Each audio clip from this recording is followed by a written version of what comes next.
Les da a todos y a todas una cordial bienvenida a esta mañana donde tenemos el gran gusto de contar con la presencia del doctor José María Ordóñez Iriarte, donde nos va a compartir una conferencia sobre la pandemia de COVID-19, el papel de la salud ambiental, tema trascendental en este momento a nivel mundial y sobre todo en nuestro país, donde tenemos a un grupo muy importante de profesionales en salud ambiental atendiendo en primera línea todo lo relacionado con el tema de la salud ambiental y la atención del COVID-19.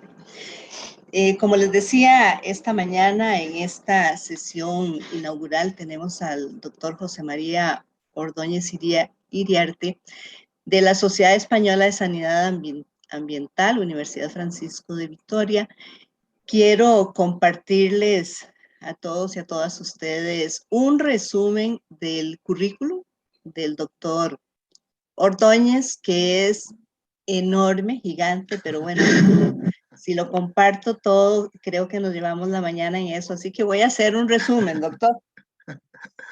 Comentarles que el doctor Iriarte es doctor en salud pública de la Universidad de Murcia, tiene un grado en farmacia de la Universidad Complutense de Madrid, también una licenciatura en farmacia de esta misma universidad, un diplomado en sanidad de la Escuela Nacional de Sanidad, es máster en salud pública, máster en administración pública del Instituto Ortega y Gasset, tiene un máster en toxicología. Ha realizado numerosos cursos y seminarios, además, en temas diversos relacionados con salud pública y ambiente. Actualmente, bueno, ha hecho estancias en diversos países también, en Estados Unidos, por ejemplo, con la Organización Mundial de la Salud. Actualmente, como les decía, es profesor de la Universidad Francisco de Vitoria en Madrid, es miembro del Comité Científico del Observatorio de Salud y Medio Ambiente de Andalucía, es miembro del Comité de Expertos del Observatorio de Salud y Cambio Climático del Ministerio de Sanidad, Servicios Sociales e Igualdad, técnico de apoyo de la Dirección General de Salud Pública en la Comunidad de Madrid, consultor, asesor y profesor, así como investigador en diversos temas relacionados con salud pública y ambiente, como es el tema del cambio climático. Ha hecho estas consultorías tanto en España como en otros países. Ha estado en Washington, Brasilia, España, Escocia. Tiene más de 70 publicaciones, un número importante de colaboraciones, ponencias, comunicaciones, todas relacionadas con la salud pública, tanto en España como en otros países como Canadá, Hungría, Malta, en materias o temas como evaluación del riesgo en salud, plaguicidas, metales pesados, contaminación atmosférica, legionelosis, sanidad ambiental, indicadores de salud ambiental, cambio climático, evaluación del impacto ambiental y la salud. Es editor, ha sido y es editor de libros, ha participado y participa presidente de la Sociedad Española de Sanidad Ambiental, editor de la revista de Salud Ambiental, director de la revista, coordinador de numerosos cursos de salud ambiental, evaluador de manuscritos de revistas españolas y extranjeras, miembro de numerosos comités, organizadores y científicos de congresos, académico, insignia de plata de la Sociedad Española de Sanidad Ambiental, socio de honor de la Sociedad Portuguesa de Sanidad Ambiental. En fin, esos son algunos de los, solo algunos de los, digamos, puntos importantes y trabajos, participaciones que el doctor Iriarte ha realizado durante sus años en esta temática tan importante. Por lo tanto, esta mañana tenemos a una eminencia en el tema y hemos considerado importante iniciar este primer curso con la presentación del doctor Iriarte en este tema, como les decía hace un momento, tan importante actualmente. Así que le doy la palabra, doctor Iriarte. Adelante, un gusto, como le dije, para nosotros, para la Escuela de Tecnologías en Salud y para el Departamento de Salud Ambiental, contar con usted. Bueno, Muchas muchísimas gracias, Sinia. Es un placer, al contrario, es para mí un placer. Además, te agradezco profundamente el que me hayas invitado y, bueno, es un placer el poder compartir con vosotros mi experiencia. Sobre todo, de todo lo que has dicho y demás, es porque tengo ya muchos años, eso es porque he ido acumulando el currículum, nada más. Y lo que sí me interesa sobre todo es, bueno, pues compartir mis experiencias con vosotros, ¿no? Con todos los que nos estén escuchando. A mí me habría gustado, como seguro que os gustará a vosotros, que el contacto hubiese sido más personal, quiero decir, físicamente, ¿no? Pero bueno, en fin, no es posible. Supongo que tendremos más oportunidades. Por ahora, al respecto. doctor, esperemos que a futuro tengamos la oportunidad Claro, de invitarlo y que claro. podamos tenerlo Y vi- presencialmente. Ese sería un placer. exacto, y viceversa, es decir, que podáis venir a nuestros congresos de la Sociedad Española de Sanidad Ambiental y que podamos ir creciendo de forma conjunta. Vosotros tenéis una carrera, estuve buceando un poco en la página web vuestra como universidad y me encantó, bueno, algo que ya sabíamos porque tú, Sinia, sí que nos lo habías dicho hace mucho tiempo, de la existencia de esta carrera, ¿no? La carrera de salud ambiental, que siempre nos ha parecido muy interesante y que nosotros no tenemos la misma experiencia aquí en España. Y como has comentado, yo creo que la sanidad ambiental puede jugar un papel relevante en lo que es el tema de la pandemia. Y esto es lo que yo quiero comentaros desde mi punto de vista, desde aquí, ¿no? De la experiencia que hemos tenido, pero sin lugar a dudas me resultará muy interesante también conocer qué es lo que estáis haciendo vosotros allí y en concreto los egresados de la carrera de salud ambiental, porque eso sin duda nos puede enriquecer en los dos sentidos, ¿no? Y por lo tanto sí que estaremos al tanto, Xinia, como para ver un poco, ¿no? Y conocer a fondo vuestra propia experiencia de vuestros propios técnicos. Bueno, y sin más dilación yo quiero pasar ya a comentaros un poquito alguna serie de cuestiones. Fijaos, voy a repasar conceptos que vosotros ya los tenéis perfectamente, pero simplemente lo que quiero es que me puedan servir como de marco para debatirlos, si queréis, luego al final de la exposición. Esta es una página o la web, mejor dicho, de la página de la Johns Hopkins University, donde puedes obtener directamente esta información. Esta la saqué ayer por la tarde. Ahí abajito podéis ver la fecha, ¿no? el día 29, ayer. Y esta es la situación actual a fecha de ayer. Hoy posiblemente ya estemos pues, prácticamente en los 150.000 casos globales a nivel del mundo en cuanto... 150.000, no, perdona, 150 millones de casos de COVID en el mundo diagnosticados y lamentablemente pues bueno, pues tenemos más de 3 millones de personas que han fallecido. Ahí tenéis en los puntos rojos, ¿no? Donde estaría, digamos, lo más candente del problema actual de la pandemia y como veis ahí, pues quiero señalar el tema de la India, que lo estamos siguiendo con mucha preocupación. Yo creo que todos los que trabajamos en el ámbito de la salud pública, nada de una mínima conciencia que tengamos. Pero ya veis cómo está la situación en Europa, cómo está también la situación en Brasil, que también nos preocupa profundamente, y veis la situación en Estados Unidos. Quizá también, en fin, por toda una serie de circunstancias que, bueno, las podemos luego debatir. Si seguimos avanzando un poquito, también lo podéis sacar no tanto de la Johns Hopkins como de la página de la Organización Mundial de la Salud. Y ahí veis, bueno, pues un poco establecido por países y por diferentes rangos cuál sería la situación, digamos, del coronavirus en el mundo.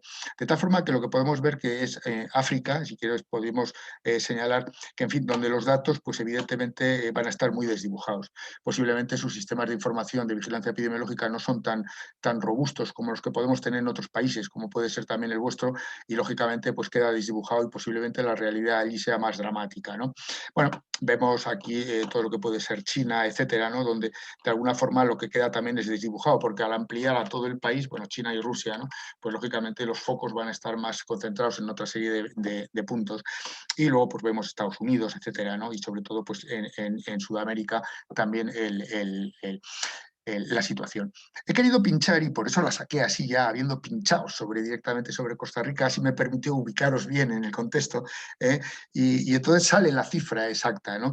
Y bueno, a pesar de la situación, pues bueno, a fecha de ayer teníais declarado como país un poquito más de 243.000 casos, y los fallecimientos en número bruto estaba en 3.184, ¿no?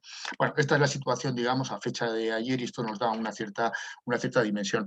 Luego, si queréis, podemos hablar al respecto, pero a mí me parece que la situación vuestra, así visto como con este pequeñito flash, me parece que no es tan dramática ni tan grave como la que podemos estar a lo mejor manteniendo en este momento en España, ¿no? Bueno, quiero repasar algunas cosas con vosotros. Recordáis que el 31 de diciembre del 2019 la Comisión de Salud de Wuhan, en China, informó a la OMS de la existencia de 27 casos nuevos de neumonía que no sabían muy bien qué era. Bueno, las primeras informaciones epidemiológicas apuntaron a que era una exposición a un mercado mayorista, que era de pescado y animales vivos. Yo he visto alguna foto luego de aquel mercado, ahora está cerrado, ¿no? La situación, luego podemos comentar alguna cosa, pues realmente tampoco era a lo mejor de un país desarrollado como pueden ser los nuestros. Bueno, el 7 de enero las autoridades chinas identifican y le dan, el agente lo identifican como el SARS-CoV-2, al que nos hemos acostumbrado a denominarlo ya como tal, y provoca una enfermedad que se ha denominado el COVID-19, que responde a esas siglas, ¿no? De Coronavirus Disease 2019, ¿no? O Coronavirus Disease 2019, ¿no? Y eso compone, digamos, el nombre de la propia enfermedad. Y bueno, y el 11 de marzo, como recordáis, la Organización Mundial de la Salud, aplicando el Reglamento Sanitario Internacional, pues declaró la propia pandemia. Unos días más tarde, en el caso de España, lo que se hizo fue sacar el propio gobierno un Real Decreto por el cual lo que se hacía era cerrar prácticamente el país. Era el Real Decreto sobre alarmas en nuestro país. Bien. Bueno, yo lo que quiero es repasar un poquito también con vosotros lo que sería la cadena epidemiológica, ¿de acuerdo? De tal forma que lo que vamos viendo es, bueno, que hay un agente que está inserto dentro de un reservorio, de ahí pasa a un huésped intermediario, ahora hablaremos de ello, de ahí saltó a los humanos, transmisión entre humanos, genera enfermedad y se produce un alta al final, alta de esa enfermedad, que puede ser un alta bien porque se ha curado la persona o bien porque ha fallecido, ¿de acuerdo? Y en cada uno de esos puntos podéis ver cómo hay una estrategia que se puede aplicar desde el punto de vista de la salud pública, que es lo que hemos intentado hacer. Pero en lo que es la atención a los pacientes, requieran o no de ingreso hospitalario, pues es el propio sistema asistencial quien les da la cobertura, tanto desde atención primaria o cuando requieren por gravedad de la propia enfermedad, pues una hospitalización. Y en cualquier caso, el conjunto de todo esto, de lo que es el propio sistema asistencial y la actividad desde salud pública, es lo que llamamos el Sistema Nacional de Salud en España, de la misma forma como lo tenéis constituido vosotros y otros países que podemos estar en la misma órbita más o menos socioeconómica. ¿De acuerdo? De tal forma que voy a hacer un pequeño avance en cada uno de estas líneas que hemos ido definiendo. En cuanto a lo que era el agente, el reservorio y la actividad en materia de salud pública. Bueno, en cuanto a la gente, ahí tenemos una foto de lo que sería este virus. Bueno, pues ya se sabe que es un coronavirus, ya sabíamos de la existencia de los coronavirus, quiere decir que no nos sorprendió a nadie la existencia de coronavirus, ya sabíamos de la existencia de los mismos, incluso en especies animales, pero también en el humano se habían dado situaciones de coronavirus, normalmente además con una, digamos, afectación más bien leve. Es un virus pequeñito, bueno, esférico, tiene una característica que ya es importante desde el punto de vista de la salud ambiental, como es que tiene una envuelta, y esta envuelta es precisamente lo que lo hace más sensible a lo que pueden ser los desinfectantes. Bueno, tiene una cadena de ARN y el genoma codifica las 4 proteínas, una de las cuales, sobre todo la S, la spike, es la que le sirve de elemento de llave para conectar con los receptores y por lo tanto invadir las células humanas y por lo tanto provocar, ¿no?, las enfermedades. Aparte, como esas, existen otras proteínas, la E, la M y la N, unas están dentro de lo que puede ser la membrana, insertas en la membrana, insertas en el envoltorio o ligadas directamente al propio ARN. Bien, y en cualquier caso, también desde el primer momento empezamos a tener una información, sobre todo procedente de China, donde nos daban alguna información en relación al propio virus. Es sensible a la temperatura, a la humedad, a la radiación ultravioletas, a la radiación solar. Tiene una permanencia en las superficies diferentes, depende la composición de la superficie, y sobre todo, dada la envoltura que tiene, era muy sensible, como decíamos, a los desinfectantes, y por lo tanto era susceptible de ser inactivado mediante la actuación de la lejía normal, doméstica, que podemos tener en casa, el alcohol de 70 grados y el agua oxigenada, ¿no? Entre otros, digamos, desinfectantes que teníamos. Por lo tanto, ya es una información que a los que trabajamos en el ámbito de la salud pública pues nos resultaba interesante. En cuanto al reservorio, ya sabíamos que era una zoonosis, es decir, que estaba en animales, en un reservorio, y que de ahí saltó a lo que podía ser el humano. ¿Cuál es el animal? Parece ser que era un murciélago, que era donde estaba acantonado. Todavía esto existe una cierta controversia. He leído recientemente algunos documentos precisamente de la Organización Mundial de la Salud, que hizo una expedición allí a China para intentar recabar la máxima información, y bueno, todavía existen algunas dudas al respecto, pero bueno, todo apunta a que podía ser un murciélago.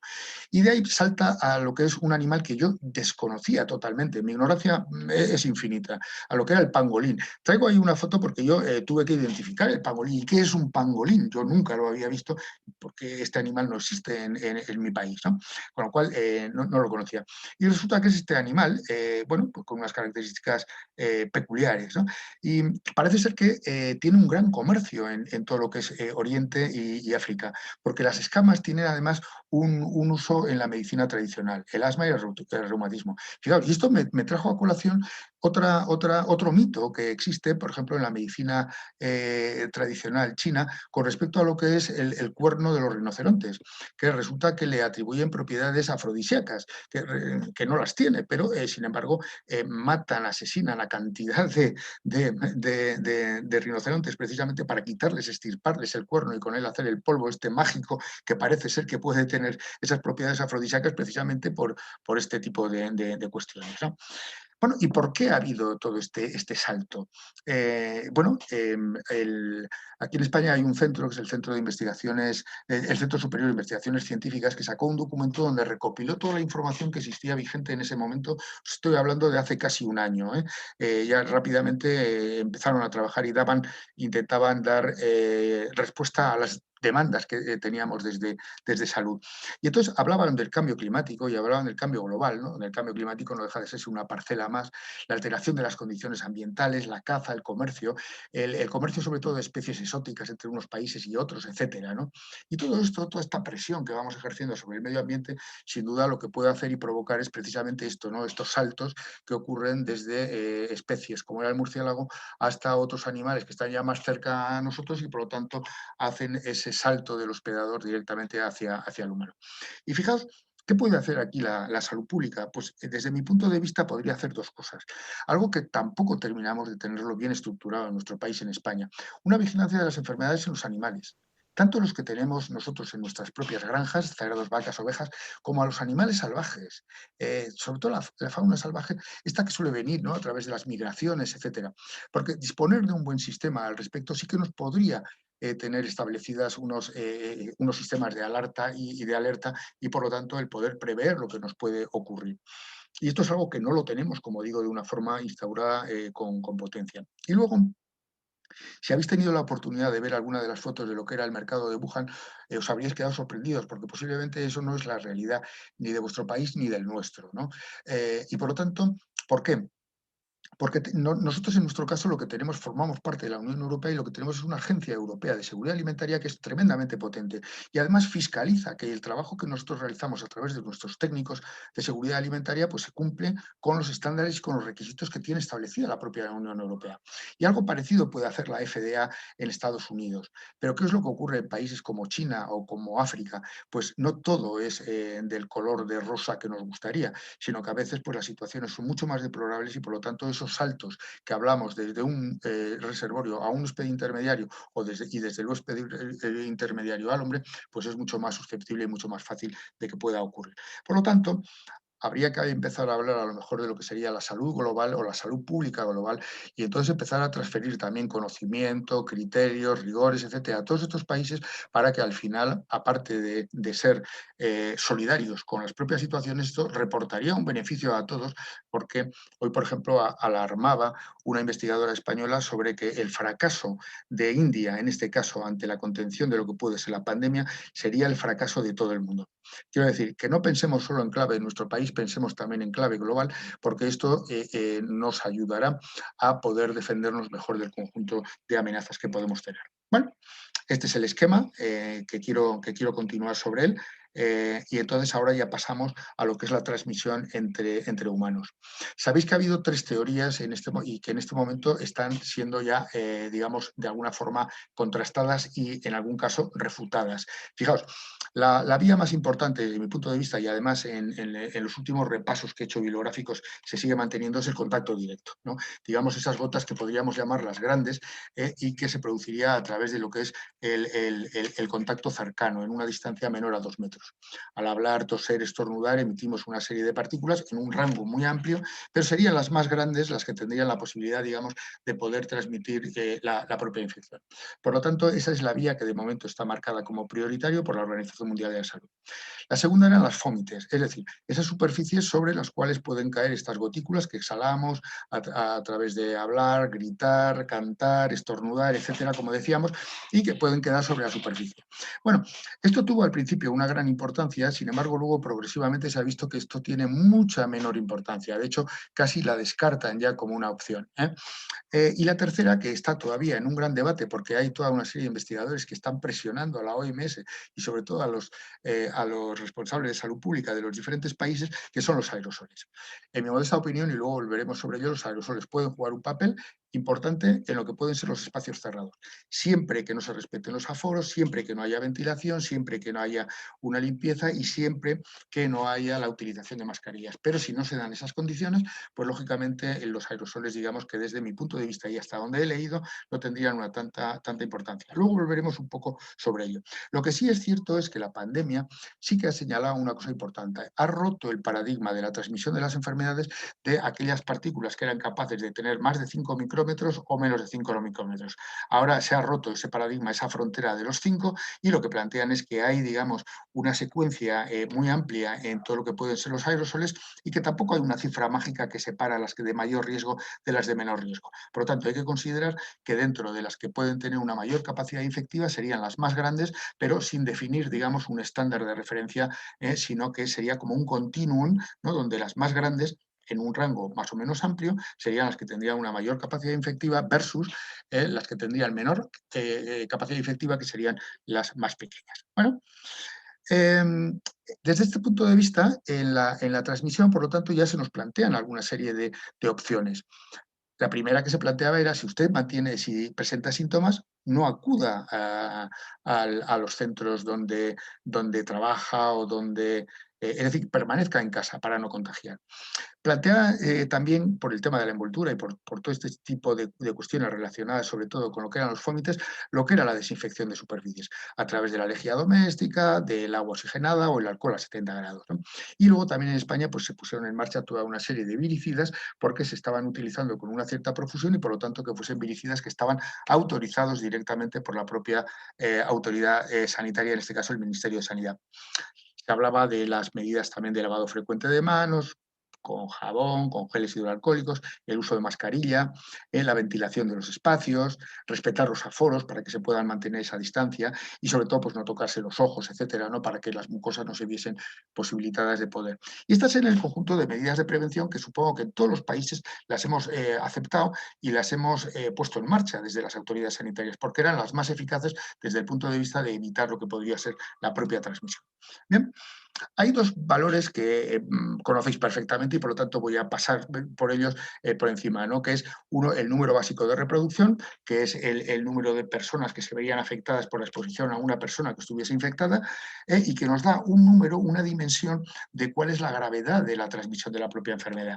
De tal forma que hay enfermedades de transmisión aérea, como puede ser el sarampión, donde el número de reproducción básica es muy alto, en torno a 16, 18, o lo que ha sido nuestra propia actual pandemia en la que estamos metidos, donde ha habido una una cierta variación y en general el promedio ha sido relativamente bajo. Ha habido en los momentos álgidos hasta un 4 y pico aquí en España, luego va bajando en la medida en que vamos controlando la propia situación y entonces y siempre que esté por debajo de 1, entonces significaría que está reduciéndose la propia transmisión.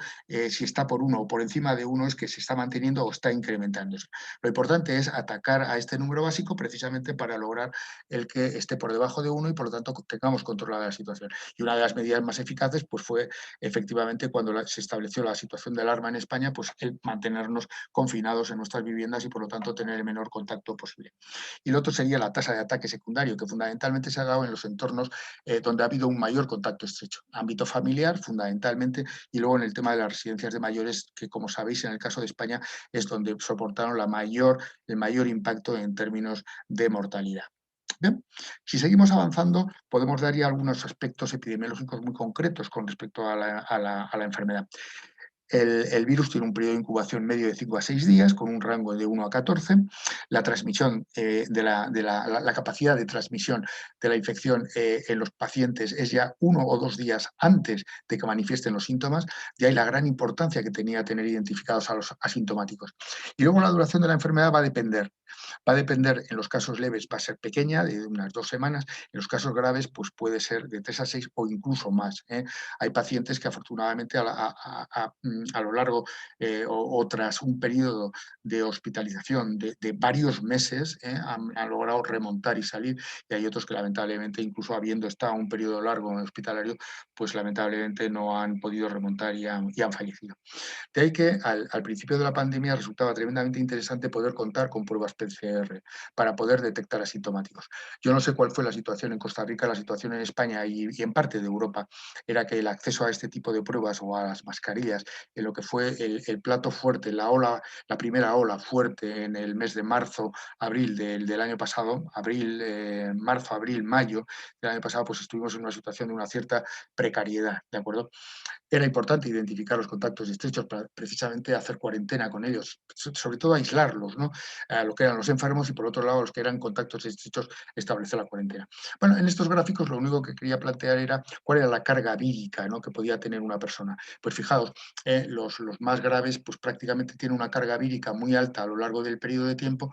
Los que son casos graves pero no letales tienen una primera etapa de semanas en meseta para luego caer de una forma radical, y los casos leves prácticamente pues son muy poco el tiempo en el que manifiestan carga vírica. Y por lo tanto, a partir del punto, tomando como referencia el punto de iniciación de síntomas, vemos que los diferentes pruebas PCR pues van a tener unas posibilidades de mayor sensibilidad en esos momentos en los que está señalado en rojo. Como os he comentado antes, todo esto yo os lo voy a mandar a través del correo electrónico, por lo tanto yo lo pongo a disposición vuestra para que lo utilizáis como queráis, y aquella información adicional que necesitéis que complementa lo que os estoy presentando, pues que por supuesto que podéis contar con ello, ¿no? Bueno, y entonces, en este transmisión, antes de que se produzca la enfermedad, lo más importante era que ante el más mínimo síntoma la gente tuviese conciencia personal para quedarse en casa y acudir al médico.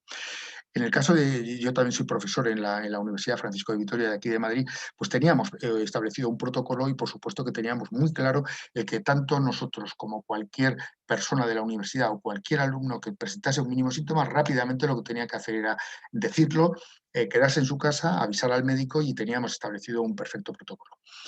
Aquí vemos un poco cuál es la evolución, digamos, de la carga vírica recogida a través de diferentes tipos de muestras, ¿no? En el caso nasofaríngeo, como rápidamente, ¿no?, va creciendo, ¿no?, en la semana antes a lo que puede ser el inicio de los síntomas. Vemos también como en heces aparece un poco más tarde, pero se sigue manteniendo en el tiempo. Esto es importante de cara a un estudio que se está haciendo aquí en España. O luego como una vez de que uno ha sido expuesto empiezan a aparecer los anticuerpos, la IgM o la IgG, ¿no?, lo que nos da una cierta perspectiva, pero como veis va hacia la baja, con lo cual no se sabe muy bien qué es lo que va a ocurrir con el tema de las vacunas y qué es la cobertura en cuanto a tiempo que nos puede ir proporcionando. Bueno, todas las personas son igual de vulnerables. No, no, perdón, antes, ¿cómo se manifiestan los síntomas mayoritariamente? ¿Cuáles eran los síntomas, los signos y los síntomas que referían los pacientes? Fijaos, han sido 3 estudios, hay uno de China y 2 realizados aquí en España, donde veis que la mayoría de la gente en un primera instancia lo que refiere es fundamentalmente fiebre al ingreso, pero también una tos seca, astenia, mialgias. Estos eran los signos, digamos, más o menos claros que identificaban la posibilidad de que estábamos ante un caso de coronavirus, ¿no? Y por lo tanto que estábamos ante unos síntomas que apuntaban ya de una forma muy clara y rotunda hacia que podía ser un COVID-19 y por lo tanto lo que se requería era ese aviso rápido al médico y sobre todo adoptar medidas para no seguir propagando lo que era la propia enfermedad. No todas las personas son igual de vulnerables. Ya se fueron identificando desde un principio, tanto en China como en Italia, que fue un país también que se vio muy afectado aquí en Europa como en España, cuáles eran, digamos, las poblaciones más vulnerables. Aquellas que tenían más de 60 años, aquellas que tenían antecedentes de enfermedad cardiovascular, presentaban hipertensión arterial, diabetes, EPOC, etc.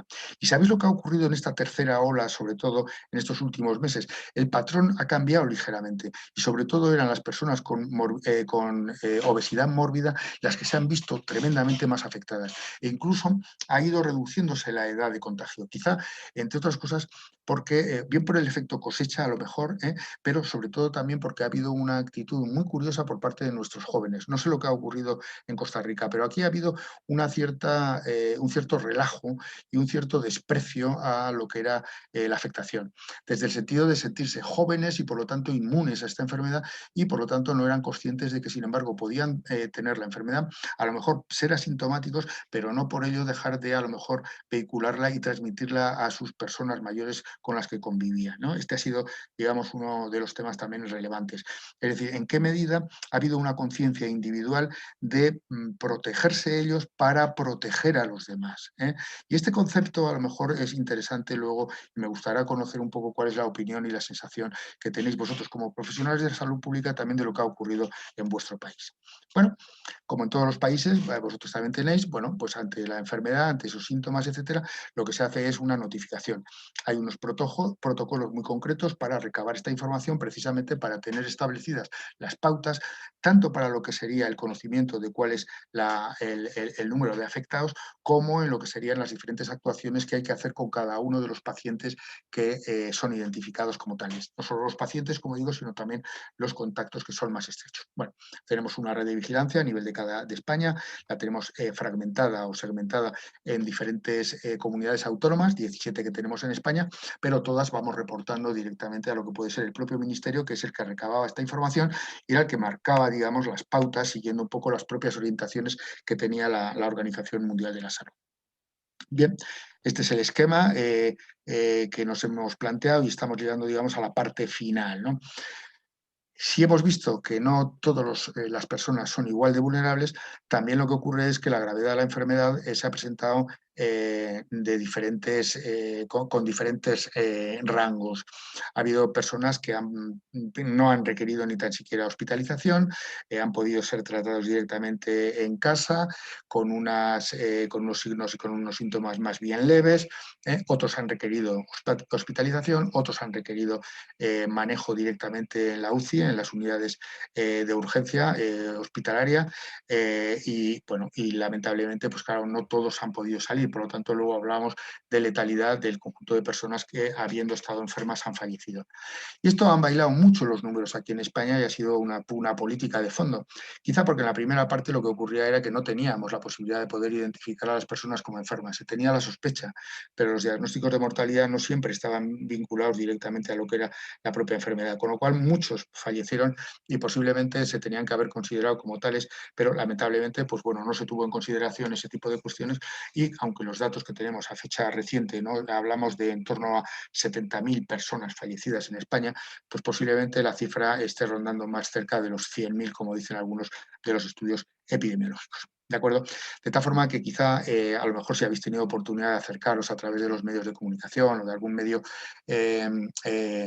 español, pues esta foto es un poco dramática que la he querido traer porque aquí en la Comunidad de Madrid muchos de los cadáveres no podían ser, digamos, incinerados o exhumados en los cementerios con la rapidez que se requería, con lo cual se iban acumulando y al final el Palacio de Hielo de Madrid se convirtió en una especie de morgue donde bueno, pues todos estos féretros fueron poco a poco saliendo para ser llevados a su sitio donde sus seres queridos pues querían que, en fin, descansasen sus restos, ¿no?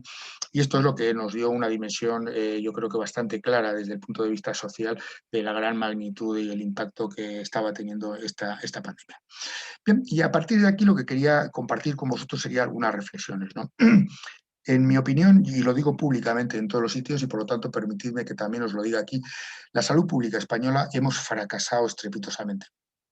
Hay algunos compañeros que me dicen que soy un exagerado y que hable por mí, perfecto. Pues reconozco que como persona que trabaja en salud pública he fracasado. He fracasado, creo que no hemos estado a la altura de las propias circunstancias y que previsiblemente necesitábamos haber tenido una mayor agilidad y una mayor capacidad de respuesta para haber hecho de primera contención a lo que era la propia pandemia y creo que no hemos sido capaces y al menos personalmente reconozco que yo no he sido capaz en mi trabajo de dar esa respuesta. Por lo tanto, lo que creo es que la salud ambiental, para poder dar bien la respuesta a esta y a otras amenazas que se nos puedan presentar, lo que requiere es una mayor formación, un mayor conocimiento, una mayor investigación y una mayor profesionalidad de los cuadros administrativos. Aquí en España la salud pública a mí me ha dado la sensación de que siempre ha gozado de poco predicamento, de tal forma que se han dedicado pocos recursos y posiblemente no se ha primado lo que sería la profesionalidad. Y estos son para mí estos 4 elementos básicos si queremos mejorar. Y luego lo que sí puedo decir es una cuestión que desde las sociedades científicas como SESA, la Sociedad Española de Sanidad Ambiental, sí que hemos intentado dar una respuesta a todo este tipo de problemas, sobre todo cuando había una carencia técnica por parte de muchos compañeros que trabajan en otras comunidades autónomas. También os quiero señalar una cosa que Cine así que lo conoce, es que creamos hace 4 años aproximadamente la Sociedad Iberoamericana de Salud Ambiental, de la cual también forma parte SESA y la Sociedad Portuguesa, y que os animo encarecidamente a que a lo mejor os afiliéis, os apuntéis a la Sociedad Iberoamericana de Salud Ambiental, porque nos está sirviendo de vehículo para poder transmitir, en fin, las experiencias que hemos tenido aquí en España, pero también a la inversa, para que las experiencias que estáis teniendo ahí en ese otro lado del Atlántico podamos compartirlas, etcétera, y al final podamos ser los mejores profesionales que podamos del mundo. Fijaos, para mí desde el punto de vista de salud ambiental, la primera cuestión fundamental es conocer a la gente que se pretende vigilar y controlar, conocerlo a fondo, sea el agente físico, químico o biológico, como es el caso que nos ocupa. ¿Y qué es lo que necesitamos saber de él? Las propiedades físico-químicas, en qué estado físico se encuentra, la densidad, la acidez, coeficientes de varias variables, su presión de vapor. Si es biológico, ¿qué cadena epidemiológica tiene? ¿Cuáles son la afectación que pueden tener las variables ambientales como la temperatura, la humedad relativa, la radiación ultravioleta? ¿Qué mecanismos de transmisión? ¿En qué entorno ambiental se va a mover? En un entorno interno de viviendas, de hospitales, en un entorno abierto, en la calle, ¿dónde se va a mover? ¿Dónde tiene las mayores posibilidades? Para poder caracterizar de una forma clara lo que son las rutas de exposición, porque eso, conociendo bien a la gente, es lo que nos va a permitir caracterizar la exposición y, por lo tanto, adoptar las mejores medidas. Lo que no podemos hacer es quedarnos mirando para el otro lado. Fijaos, las primeras cuestiones que nosotros pudimos hacer era, oye, ¿qué sabemos de la gente? Ya sabemos que es nuevo, pero ¿qué sabemos? Pues fijaos, la primera cuestión que nos plantearon fue, oye, tiene una envoltura, por lo tanto es sensible a lo que pueden ser los agentes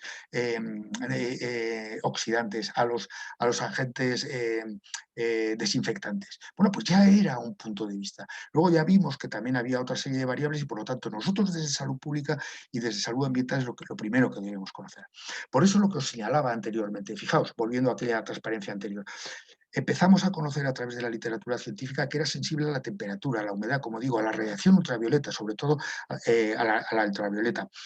Empezamos a conocer algunos estudios de qué permanencia tenían las superficies y por lo tanto ya pudimos plantear toda una serie de acciones de limpieza y desinfección para que la transmisión a través de los fómites, que luego se ha revelado como que tiene menor importancia, prácticamente nula importancia, pero que en aquel momento no conocíamos, pero podíamos dar una serie de pautas para que cualquier persona en el ámbito de su domicilio o en el ámbito de las residencias de personas mayores, etcétera, pudiesen hacer una limpieza y desinfección que resultase eficaz para lograr nuestro objetivo, que era la inactivación del propio virus.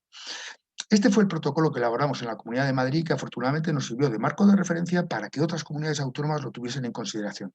También lo movimos a través de la Sociedad Iberoamericana para que lo pudieseis tener todo el mundo que quisiesen. Fijaos que esto lo hicimos en el mes de abril, hicimos la primera versión. Esta es la última ya, que fue la donde redondeamos un poco la información, y es del 13 de mayo.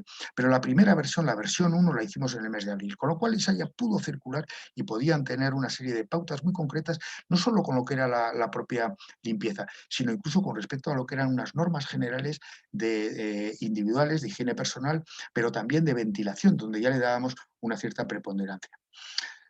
Desde la Sociedad Española de Sanidad Ambiental, y como digo, insisto, la pusimos en conocimiento de la Sociedad Iberoamericana, elaboramos esta primera estrategia que le llamamos de contención, donde redactamos toda esta serie de cuestiones. Guía de desinfección de superficies, cómo hacerla. Recomendaciones para los hoteles esenciales y medicalizados que se estaban abriendo en España, porque se había cerrado todo a través de lo que era el Real Decreto que se había establecido por el cual se cerraban las actividades.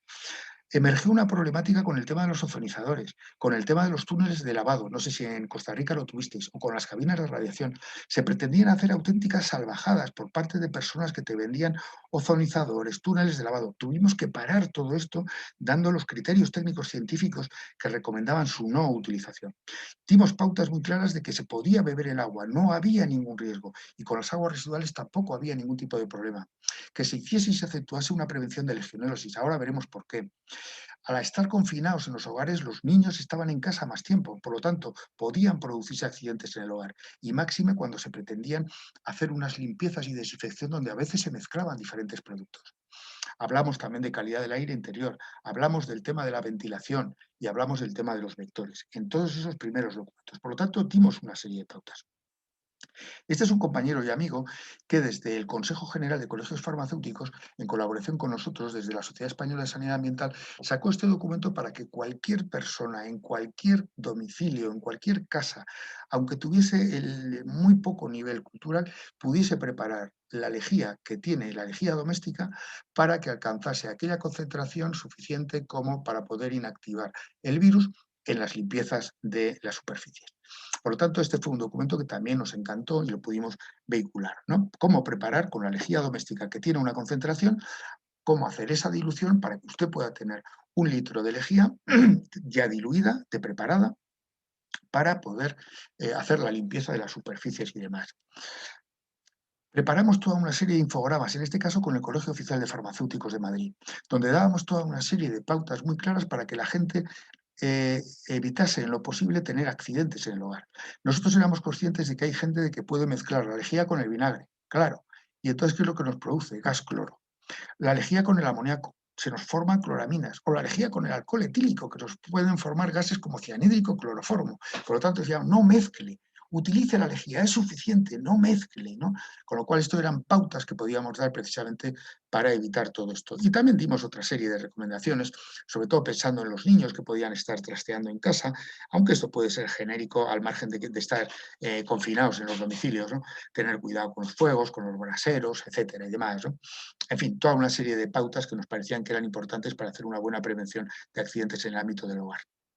Y fijaos, como os decía anteriormente, había una serie de elementos del medio que no entrañaban riesgo, pero que eso necesitábamos que la gente lo supiese. Puede beber usted el agua tranquilamente, no hay ningún problema.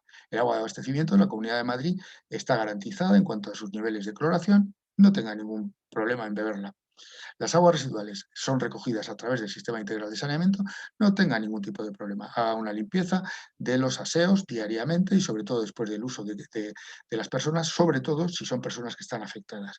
En el tema de las piscinas, mire usted, nos estamos acercando al verano, las piscinas y las zonas de baño pueden utilizarlas, las playas, que no hay problema porque la radiación solar es lo suficiente, la salinidad que hay producto del movimiento del mar es lo suficientemente interesante o importante como para que el virus se vea inactivado. Por lo tanto, mantenga las medidas esenciales de distanciamiento entre personas, de uso de mascarilla, de limpieza, etcétera, pero puede utilizar las playas, diviértase con sensatez, con mesura, con cordura. Eh, los mosquitos, le pueden picar mosquitos, no hay ningún problema, no le va a transmitir ningún tipo no le va a transmitir el virus del SARS. Hay otras enfermedades que pueden vehicular, y más el mosquito tigre, también aquí en España ha empezado a generarnos problemas, pero no con respecto a lo que es el SARS. Lo mismo pasa con lo que serían los alimentos y lo mismo pasa con los animales de compañía y con la ventilación, los aires acondicionados. Nos acercábamos al verano y por lo tanto nos interesaba que los aires acondicionados se pudiesen utilizar. ¿Por qué las aguas de abastecimiento podían entrañar un riesgo? Y pusimos un cierto énfasis, porque sí podían crear, pero no en el domicilio, en la ingesta. Había una preocupación y también la manifestamos con respecto al agua en determinados edificios, en aquellos que habían sido cerrados. Un edificio que permanece cerrado, el agua ha quedado sin consumir, por lo tanto se queda acumulada en el depósito interior de los edificios, en las propias conducciones, y entonces ahí lo que ocurre es que puede ir cambiando su medio desde un medio oxidante a un medio reductor y por lo tanto hay posibilidades de crecimiento de determinado tipo de bacterias, como pueden ser dos que nos preocupaban profundamente, como es la Legionella pneumófila o como es la Pseudomonas aeruginosa. ¿Por qué? Porque en la medida en que el agua va circulando en los edificios, el consumo es alto por la capacidad de las personas, sean hoteles, sean oficinas de trabajo, sean centros comerciales, etcétera. En la medida en que hay un consumo, un gasto de agua, el agua va circulando y por lo tanto se mantienen unas condiciones, como ven ahí, ¿no? Del mantenimiento del desinfectante, de oxígeno, etcétera, con lo cual están controladas aquellas variables y por lo tanto no hay en principio posibilidades de que haya un crecimiento bacteriano. Si eso se para, ya no hay desinfectante, va a disminuir rápidamente la concentración del desinfectante, va a empezar una cierta actividad microbiana, va a disminuir el pH y se van a crear toda una serie de condiciones donde al final vamos a tener la posibilidad de crecimiento de esas dos bacterias que son las que nos pueden generar problemas. Y de hecho, ya encontramos algún estudio en el que nos hablaba en este sentido. Ya se habían producido algunas coinfecciones, es decir, personas que habían fallecido por el COVID, pero que además no solamente tenían COVID-19, tenían también coinfecciones bacterianas, sobre todo en una parte importante motivadas por legionela.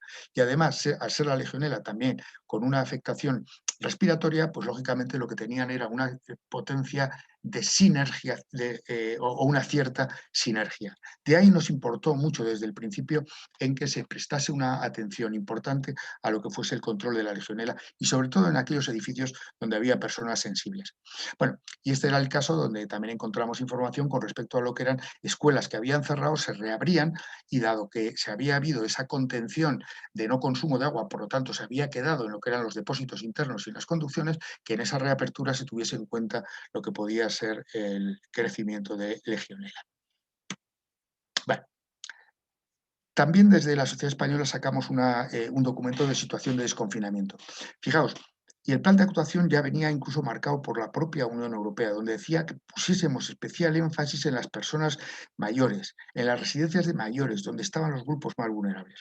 Y volvimos a insistir en toda una serie de cuestiones, como eran las pautas de limpieza, en las infraestructuras de agua, en las aguas recreativas, en el aire acondicionado. Volvíamos a reforzar esto. Y aquí saco la segunda reflexión que quería. Ya éramos conscientes en el mes de mayo de las coinfecciones respiratorias con el tema de legionelasis. Y eso nos habría obligado a haber actuado de una forma con más fortaleza en los hospitales, en los hoteles medicalizados, en las residencias de personas mayores. Y sin embargo no terminamos de hacerlo. Y por eso es ese fracaso que yo percibo que teníamos. Desde Sanidad Ambiental hemos hecho y hemos cubierto este refuerzo en los centros que deberíamos haberlo hecho. La respuesta que yo os hago a vosotros, como la he hecho aquí a mis autoridades españolas, es de que no lo hemos hecho. Por eso esa sensación de fracaso que manifiesto que hemos tenido. Con respecto a las aguas residuales, ya sabíamos, como habíamos dicho anteriormente, y la propia Organización Mundial de la Salud lo había referido, no hay riesgo vinculado a la gestión de las aguas residuales. Los sistemas integrales de saneamiento recogen de cada vivienda las aguas residuales que vamos generando, llegan a una estación depuradora de aguas residuales y el virus se va a inactivar. Por lo tanto, las posibilidades de que haya contagio a través de la exposición a las heces es realmente bajo, por no decirlo nulo. Esto lo dejó muy claro la OMS desde un principio. Lo que sí planteó era que el manejo de las heces de pacientes afectados sí que podría entrañar un riesgo. Pero ojo, en el ámbito hospitalario, en el ámbito de las residencias de personas mayores. Y a esas personas sí que les decía, manejen las heces con un cuidado, con una protección adecuada para evitar que se puedan ver contagiados. Dada la importancia que podían tener, como decíamos, las aguas residuales como método de vigilancia epidemiológico, se está elaborando en España un estudio en el cual se está investigando la presencia y la concentración de los virus en diferentes estaciones depuradoras de aguas residuales, sabiendo de qué población procede cada estación de aguas depuradoras de aguas residuales, para ver si se producen unos incrementos, sobre todo de presencia de virones, y de cuál sería su origen. Y sería como un mecanismo de alerta temprana de que en aquella población de referencia de la estación depuradora de aguas residuales, pues puede estar generándose un incremento de casos sin que desde el punto de vista epidemiológico o clínico lo hubiesen detectado previamente. Este es el estudio que se está realizando en toda España, porque ya existían precedentes, digamos, de un control. En el caso concreto de la polio, ya se había investigado en algunas depuradoras, por lo menos aquí en España, pero también en otros países, y por lo tanto podía ser una vía interesante al respecto de tener establecido este sistema de vigilancia temprana como un complemento a lo que serían los sistemas de vigilancia epidemiológica. Esto está rindiendo una serie de información, tampoco en este momento hay mucha información al respecto, porque nos están cotejando bien los datos de aparición en las aguas residuales versus lo que serían los datos epidemiológicos. Como os decía antes, también elaboramos pautas muy concretas en relación a la apertura de piscinas y las playas. Costa Rica tenéis unas playas, estoy deseoso de conocerlas porque estoy convencido de la hermosura y de la belleza de las mismas, así que supongo que también habríais establecido en su momento criterios muy claros para el uso de las playas. También lo hicimos en este sentido con el Consejo General de Colegios Farmacéuticos y hay un tema sobre el que vuelvo, porque ya lo comentaba anteriormente, el tema de los aerosoles. Así como habíamos dicho que las gotas grandes eran las que tenían un mayor predominio en cuanto a lo que podía ser la infestación, los fómites han desaparecido prácticamente ya de la escena y los aerosoles están todavía en una cierta controversia. Como sabéis, hubo una presión muy fuerte por parte de algunos investigadores en el cual querían que la OMS reconociese la importancia que tenían los aerosoles. Y nosotros desde Salud Pública reconocemos que sí lo puede tener, pero siempre y cuando sean espacios cerrados, siempre y cuando estén muy concurridos, siempre y cuando la gente no adopte las medidas de protección, como puede ser la mascarilla, siempre y cuando las personas no hagan una buena limpieza y desinfección personal y siempre y cuando no haya una buena ventilación. Pero esto han estado forzando y de hecho lo siguen forzando. Ya hemos dicho que se ha roto el paradigma, pero todo se basaba en 3 estudios que se plantearon. Un brote que se había producido y se había publicado en un restaurante, donde se apuntaba que podía ser el aire acondicionado el que había generado el brote. Un brote que se produjo en un call center en Corea del Sur y un brote que se había producido en una reunión religiosa de monjes budistas. Pero fueron muy refutados y muy críticos estos 3 estudios, ¿de acuerdo? De tal forma que en base a todo eso nosotros desde Revista de Salud Ambiental publicamos un artículo y pusimos en énfasis todas estas cuestiones, de tal forma que éramos muy claros al respecto y además viendo un poco lo que decían las asociaciones europeas del tema de ventilación y aires acondicionados, de que el riesgo era mínimo al respecto. Y en este caso teníamos que valorar que en España hace bastante calor y más aquí en Madrid y en el sur de España, y que los aires acondicionados, ponerlos en funcionamiento, era un elemento protector tremendo para las personas mayores, que se ven afectadas precisamente por el tema del calor y sufren incluso mortalidad por efecto del calor. Por lo tanto, nosotros lo que queríamos era que los aires acondicionados se pudiesen poner porque el riesgo que podían entrañar era muchísimo menor que el riesgo derivado de no ponerlos y fallecer por efecto de golpe de calor por las altas temperaturas a las que se podían ver.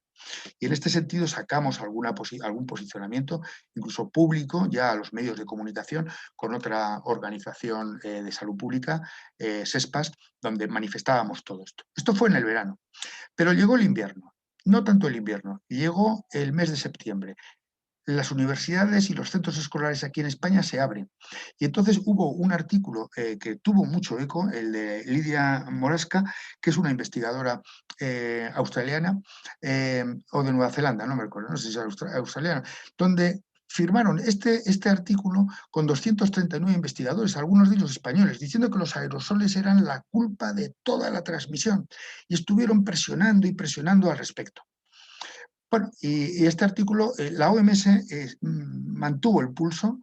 Lo que sí nosotros hicimos fue trabajar internamente en grupos de trabajo con el propio ministerio, donde planteamos una serie de cuestiones y decíamos que los aerosoles podían ser importantes siempre y cuando, como digo e insisto, no se diesen estas condiciones. Que fuesen espacios cerrados, que estuviesen mal limpiados, donde no se respetase el aforo, por lo tanto no se respetase la distancia de los del metro y medio entre personas, que la gente no llevase mascarillas y no se ventilase. Pero si se producían en términos positivos todo eso, realmente las posibilidades de contagio eran mínimas, muy reducidas. De hecho, la experiencia que tengo yo en mi propia universidad, que estuve dando el curso mío desde el mes de septiembre hasta el mes de diciembre, hasta Navidades, no tuvimos ningún caso. Nosotros seguíamos estas pautas y hacíamos una ventilación natural, no necesitábamos hacer nada, una ventilación natural. Cada hora parábamos el aula y lo que hacíamos era una apertura durante 5 minutos y entonces ventilábamos sin ningún tipo de problema. Y este es el asunto. Porque fijaos, la literatura científica con respecto a los aerosoles, es decir, a las partículas más pequeñas, es la siguiente. Al ser más pequeños, la capacidad infectiva es menor porque la concentración de virones es muchísimo más baja. Y además la segunda cuestión, las partículas más pequeñas penetran más profundamente en lo que es el árbol respiratorio. ¿Qué es lo que ocurre? Que los receptores AC2, que son los que, por donde, digamos, la proteína S hace de puerta de llave con ellos, existen muchísimo menos receptores cuanto más profundo es el árbol bronquial. Por lo tanto, las probabilidades de poder infectar a través de las gotículas eran muchísimo menor. ¿Qué ocurre? Que ellos, los que estaban poniendo los aerosoles por las nubes y presionando a la OMS, son ingenieros, con lo cual tienen una concepción muy clara de lo que es el funcionamiento de los aerosoles, pero no tienen un criterio salubrista. Y por lo tanto desconocían este tipo de pautas y aun con todo siguen presionando por más que les decimos este tipo de cuestiones. Bueno, en el caso de España lo que se hizo fue la apertura de los colegios, seguimos esas pautas, por parte del Ministerio se elaboró este documento donde se daban una serie de cuestiones muy claras de lo que eran los aerosoles en el tema de la transmisión de la COVID-19 y luego, para ir acabando, quería comentaros una cosa. También he trabajado directamente, en este caso, con el Colegio Oficial de Farmacéuticos de Madrid, de tal forma que hemos podido vehicular toda una serie de documentos que creo que han llegado mucho más a la población porque el farmacéutico de la farmacia comunitaria, el farmacéutico que trabaja en la farmacia, este tiene un contacto muy directo con los ciudadanos. Por lo tanto, les puede transmitir determinado tipo de información y esto es lo que hicimos. Elaboramos este documento sobre prevención de riesgos químicos y físicos en el hogar, el de ozonizadores y aires acondicionados, el de derivados del cloro. Hubo un tema que supongo que a lo mejor os ha llegado allí, que era la utilización de dióxido de cloro precisamente para luchar contra la pandemia. Incluso el expresidente Trump llegó a decir barbaridades como beba usted lejía, que esto le va a curar la enfermedad. Y lamentablemente ha habido niños que han fallecido motivados precisamente por la ingesta de esto. Y entonces pusimos en la alerta también a través de las farmacias de que estos derivados del cloro que se estaban vendiendo como medicamentos mágicos no solamente eran una mentira, sino que era un tóxico que además podía provocar fallecimiento. También el tema de los mosquitos y las picaduras que os decía anteriormente y por último el tema de lo que podían ser las medidas de prevención en las farmacias y todo ese conjunto de información que podían vehicular a los pacientes que acuden. Fijaos, para que os hagáis una idea, y es la cuarta y última reflexión, creo que sería fundamental, y esta es una pelea que estoy llevando aquí en España, quizá porque soy farmacéutico también, pero reconozco que los compañeros farmacéuticos que trabajan en la farmacia comunitaria son un buen aliado nuestro. Fijaos, cada día en España entran en todas las farmacias que existen en España 2 millones de personas. Fijaos si estos 2 millones de personas pueden recibir un mensaje común sobre temas de prevención de la COVID, por ejemplo. Pues es genial, ¿no? Por eso considero que esto es fundamental seguir trabajando con ellos y ha habido toda una serie, como habéis visto, de aspectos que hemos ido trabajando con ellos para que tuviesen una información. No sé si esto es una experiencia que a lo mejor la estáis trabajando en Costa Rica os lo dejo ahí, porque cada uno tiene su propia experiencia, cada uno tiene su propia, en fin, posibilidades de poder articular sus estrategias más adecuadas, pero yo quería simplemente poneros en conocimiento de la misma. Me reitero en el agradecimiento profundo, de verdad, que me hayáis posibilitado el poder tener este encuentro con vosotros. Me encantará que podamos tener un encuentro personal, que esta pandemia, en fin, vaya decayendo, se solvente el tema y, en fin, me encantará encontrarme con vosotros en el ámbito de la Sociedad Iberoamericana de Salud Ambiental. Por supuesto que podáis venir y que dais invitados a cuando volvamos a restaurar lo que sea los congresos de la Sociedad Española de Sanidad Ambiental. Yo creo que Sinia sí que estuvo, me parece, un año, y será un placer, bueno, recibiros y poder compartir con vosotros estos espacios. Muchísimas gracias y de verdad me reitero mi agradecimiento. Muchas gracias, doctor Ordóñez, por su valiosa ponencia. No sé si está por ahí doña Cinia. No sé si ella se tenía que retirar, pero no la veo por acá. Bueno, en todo caso, muchísimas gracias de nuevo, doctor, por esa valiosísima ponencia de la cual hemos escuchado tan atentamente. Si gusta, vamos a pasar al periodo de preguntas. Ya tenemos algunas preguntas en el chat, entonces si quiere se las voy leyendo. Si usted... Claro, sí. Dice Adriana, buenos días, mi consulta es cómo canalizan la información de las estrategias y demás documentos escritos para hacerla llegar a la población y cuáles medios y materiales, videos, infografías fueron los más eficientes. Muy buena pregunta, ¿eh? Yo creo que, fijaos, este es un tema que tenemos pendiente en el ámbito de la salud pública en España, que no terminamos de llegar muy bien a la población. Yo no sé si vosotros sí lo hacéis, nosotros no. Y es uno de los grandes retos que tenemos, el poder llegar bien a la información. ¿Cómo se ha vehiculado la información? A través de las ruedas de prensa que normalmente hacían las autoridades ministeriales, y esto hacía que llegase a través de los medios de comunicación, sobre todo televisión, esos mensajes a la gente. ¿En qué medida llegan? Pues no sabemos. Por eso a mí me ha parecido siempre muy interesante el poder apoyarme en lo que serían los compañeros farmacéuticos a través de las farmacias comunitarias, a través de las farmacias de estos compañeros, todos esos documentos que os he enseñado ahora en las últimas diapositivas, todo esto servía para que ellos pudiesen transmitir bien la información. Y han sido unos buenos valedores y unos buenos amplificadores de esa información que lamentablemente desde las autoridades sanitarias hacemos llegar mal a la población. Ese es un fracaso, por eso, Adriana, te agradezco mucho la pregunta, porque yo creo que es uno de los grandes déficits que tenemos en el ámbito de la salud pública, al menos española. No sé cuál es vuestra experiencia, si es mejor, pero la nuestra no es buena. Gracias, doctor. Bueno, Erwin Obregón había dicho también que dónde se pueden obtener estos documentos, ¿verdad? Yo creo que también los podemos hacer circular por correo electrónico, tanto la presentación como los documentos que el doctor pues también se ha referido, ¿verdad? Sin ningún tipo de problema. Mira, os haré llegar, bueno, Paula, tu correo no lo tengo, pero si me lo mandas, nada, ningún Claro problema. que sí. Si no, a través de Silvia y a través de Sinia, no tengo ningún problema de haceros llegar todo este tipo de información. Por supuesto, contad con ella. Yo lo que os animo encarecidamente, porque toda esta información la hemos vehiculado también a través de la Sociedad Iberoamericana de Salud Ambiental, haceos socios, porque además me parece que no cuesta casi nada o muy poquito. Y es una sociedad iberoamericana muy potente y fijaos, también os puedo decir que hace relativamente poco tuvimos un encuentro con la propia Organización Panamericana de Salud, con el jefe del Departamento de Salud Ambiental, con el doctor Cork, de tal forma que nos ve como unos buenos interlocutores. Así que os animo que Costa Rica esté también ahí representada. Claro que sí, así lo haremos, doctor. Continuando con las preguntas, dice Luisa Rojas, que es la coordinadora académica de la sede de Guanacaste, dice que ¿cuál es el escenario sanitario que se espera para el verano en España y en Unión Europea? Vamos a ver, estamos en una situación en este momento de un cierto impasse.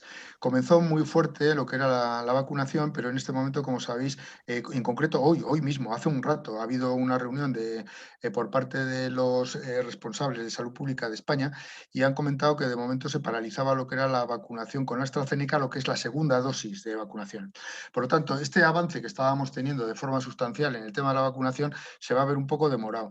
Y esto es lo que a nosotros nos preocupa un poquito, porque queríamos llegar al escenario del verano con una vacunación ya muy alta, prácticamente que fuese el famoso 70%, que sería el el de inmunización de rebaño y que nos dejaría ya una cierta, digamos, tranquilidad. Mantener, por supuesto, lo que sería la situación en fin, de un cierto cuidado, de mantener todavía el uso de las mascarillas, etcétera, pero donde pudiésemos desplazarnos tranquilamente en España para tener, digamos, unas vacaciones normales.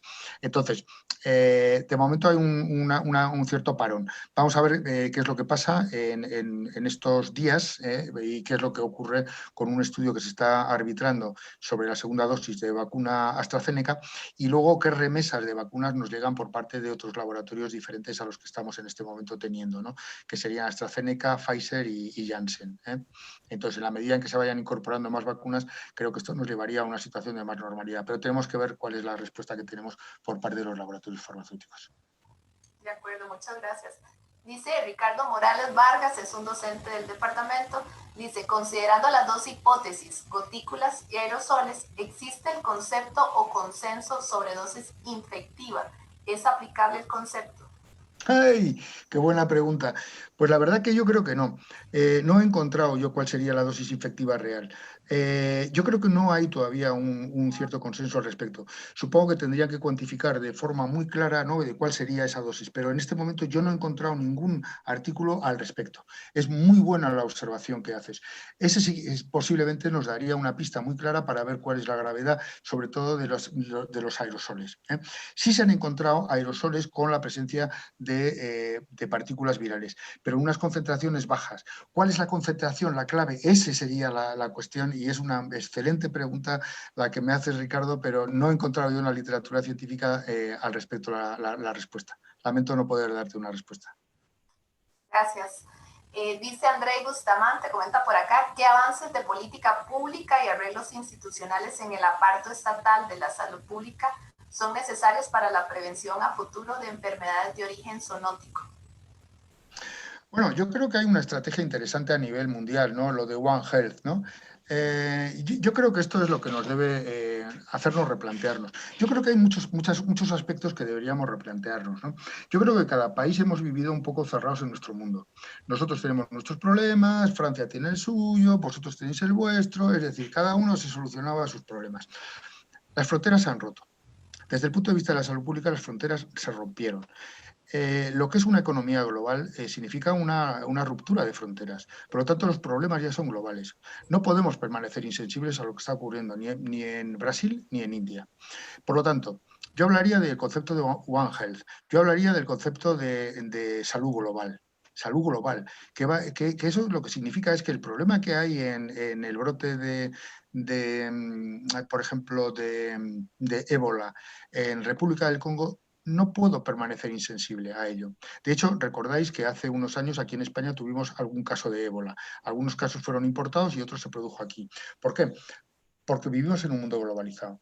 ¿Y estos conceptos a qué nos llevarían? Pues nos tendrían que llevar a hacer un replanteamiento muy diferente de lo que pueden ser los organismos multilaterales tipo Organización Mundial de la Salud o OPS, que deberían tener a lo mejor y cobrar una mayor relevancia. Y luego, sobre todo, en el ámbito ya cada uno doméstico, en el caso de España, por ejemplo, yo creo que debemos hacer una autocrítica, la gente que trabajamos en salud pública, una autocrítica feroz. Porque solamente a partir del reconocimiento de que hemos sido incapaces de poder solucionar el tema es cuando podemos empezar a construir lo que sería el futuro. Eso que os hablaba, formación, investigación, mejores cuadros. Es que el primero que pasa por ahí es el responsable de salud pública. Oiga usted, no, tiene que tener una formación.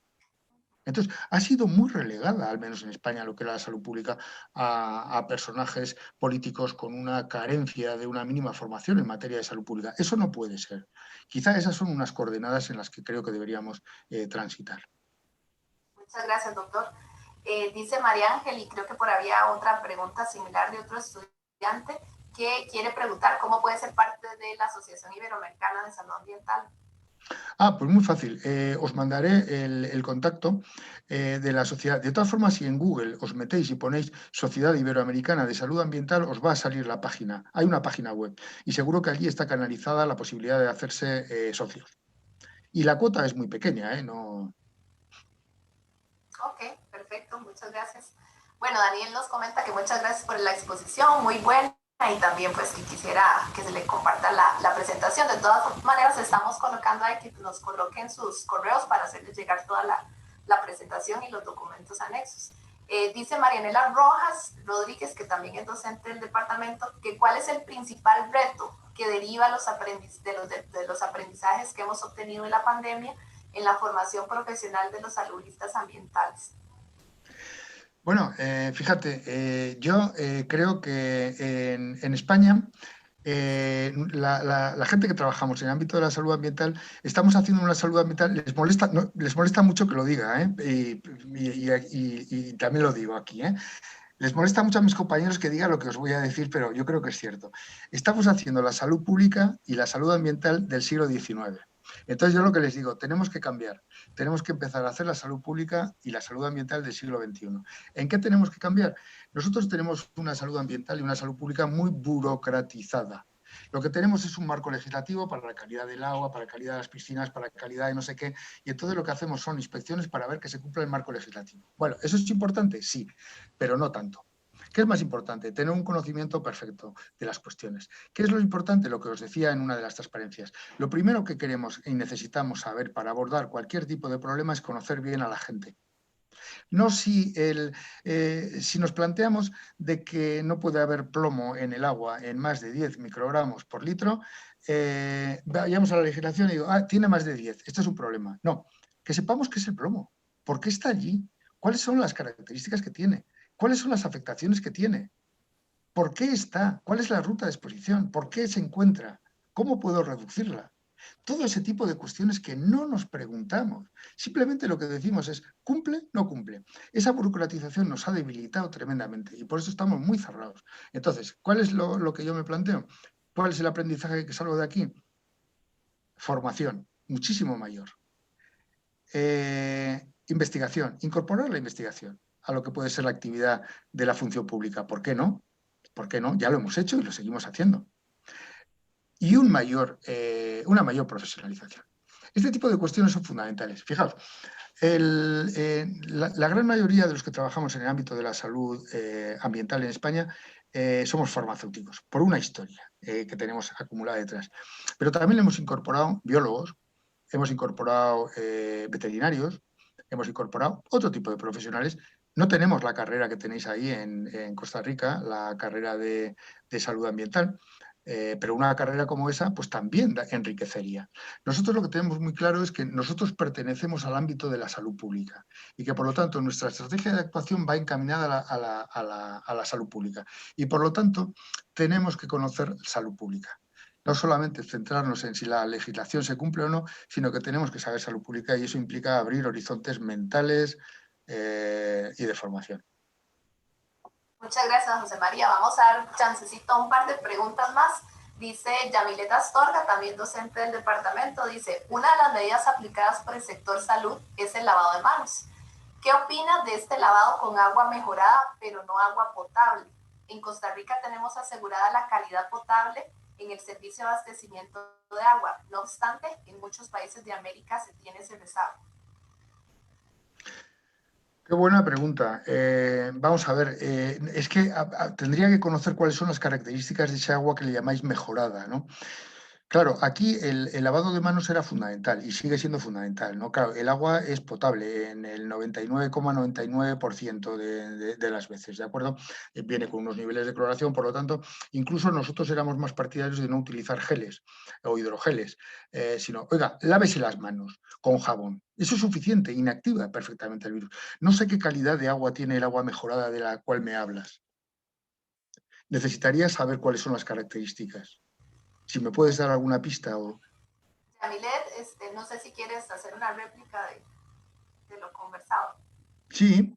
Sí, bueno, mucho gusto y encantado. José María, muchísimas gracias por la charla. La verdad que la he disfrutado mucho y hemos aprendido muchísimo.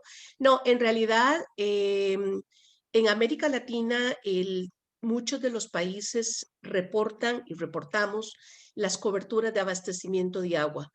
Y conforme hemos profundizado en esto, nos hemos dado cuenta que la cobertura, abastecimiento de agua, no necesariamente es agua potable, no necesariamente cumple con las calidades de continuidad, de presión, etc. Entonces, la concentración de cloro, por ejemplo, residual, que usted estaba hablando de los reglamentos, pero aún así, como decía usted, de una u otra manera es importante. O sea, el agua, por ejemplo, en muchos países, le puedo decir que la mayoría de países en América Latina, usted no la puede beber directamente porque no tiene suficiente desinfección. Y la OMS incluso ha metido este tipo de coberturas de abastecimiento como agua mejorada. Entonces, y no necesariamente agua potable. Vale. Sin embargo, lo que se dice es, bueno, aún recibiendo agua intradomiciliar, y aunque sea por unas horas, ya es un beneficio para la población. Sin duda. Vamos a ver, con ese marco de referencia que me planteas, Yamile, yo lo que haría sería aceptar eso. Y entonces yo les diría, mira, sí, lávense las manos con esa agua mejorada con jabón. Con jabón. ¿Por qué? Exacto. El jabón es fundamentalmente un tensoactivo que lo que va a provocar es la inactivación del propio virus. Por lo tanto, ese lavado de manos con esa agua mejorada con jabón va a ser eficaz sin ningún tipo de problema. Sí. Perfecto, muchas gracias. Muchas gracias a ambos. Bueno, aquí siguen las preguntas. Yo no sé la disponibilidad de tiempo de don José María, pero ahí siguen las preguntas. Dice, Bueno. Ana Ramírez dice, cuando habló sobre la tasa de contagio de las personas más jóvenes, ¿a qué se refería con el efecto cosecha? ¿Qué produce eso? Sí, el efecto cosecha o efecto harvesting, que es la traducción del inglés, es que normalmente en esta primera afectación, en la primera ola, lo que ha hecho ha sido llevarse a las personas más vulnerables, a los mayores. ¿De acuerdo? De tal forma que en la segunda ola ya no les afecta tanto a los mayores porque los más vulnerables de los mayores ya han fallecido. ¿De acuerdo? Por lo tanto, a eso se llama efecto harvesting, que la primera ola normalmente se carga a las personas mayores, en este caso a los más vulnerables, y luego ya, al no haber ya tantos, la propia enfermedad va también discurriendo en personas que no que no eran tan vulnerables a priori, y por eso me refería a ese aspecto. Esto suele ocurrir de una forma muy clara en lo que es los fenómenos de ola de calor. En la ola de calor del verano, por ejemplo, aquí en España, en la que tuvimos, por ejemplo, en el año 2003, que fue tremenda, lo que hizo la primera ola en el mes de junio fue cargarse a un porcentaje muy alto de personas, murieron. Y eso se llama efecto harvesting, porque luego vino otra segunda ola, ya no les afectó, habían fallecido, afectó a otro segmento.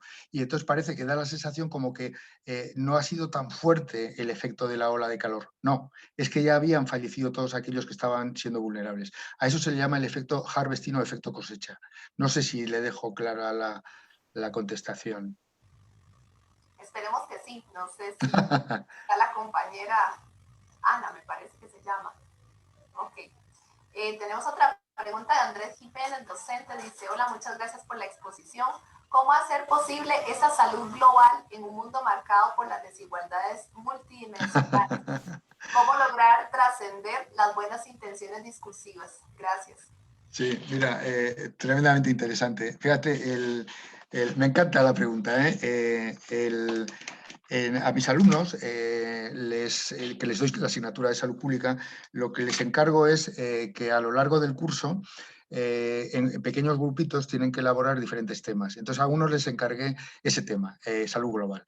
Y entonces lo que hice fue, les puse a un experto en materia de salud pública, que además es amigo, para que les tutorizase un poco, ¿no? Y entonces, esa era la pregunta, ¿qué es el concepto de salud global y cómo podemos articularlo, ¿no? Y bueno, pues hubo debates interesantes. Fijaos, yo soy consciente de las grandes limitaciones que tenemos a nivel mundial, pero sí hay cosas que me parece que son factibles. Por ejemplo, a mí una de las penas enormes que tengo es que, por ejemplo, con el mundo iberoamericano, con el mundo hispánico, ¿no? Que hablamos la misma lengua, pues no hemos tenido esa vinculación que deberíamos tener, ¿no? Por ejemplo, ¿por qué no ayudarnos más? ¿Por qué no intercambiarnos experiencias? Yo creo que hay, siempre lo he planteado y se lo planteé a Cork, ¿no? Al de OPS. Le dije, España forma parte de la Unión Europea y por lo tanto nos nutrimos, digamos, de la información, de la legislación más puntera del mundo, ¿no?